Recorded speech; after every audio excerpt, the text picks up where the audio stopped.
attorney Sarah Holmes of Holmes Business Law PC. We are a business and trademark law firm located in Philadelphia and the suburbs.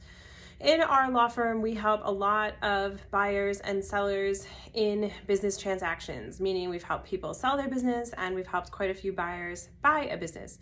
One question we often are asked on the buyer side is what liabilities are typically sold with a business, or what liabilities might I be inheriting if I buy a business?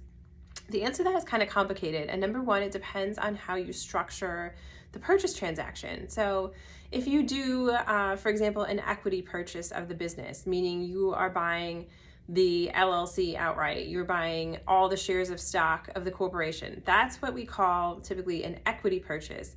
In that type of purchase, most of the time, all the liabilities might be coming with your purchase. Now, you can negotiate things ahead of time, such as if the business has a lot of debt outstanding, you could negotiate that the seller has to pay those off prior to closing and things like that. But you are essentially inheriting everything good and bad that comes with that business. Now, most of the time when we have people buy a small business for the first time, they are not doing an equity purchase, they're doing what's called an asset purchase.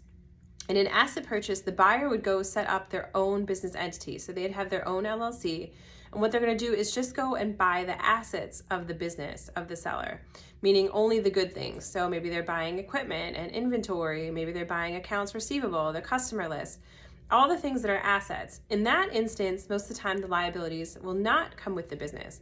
Now, there are some exceptions to this, especially if there's outstanding claims.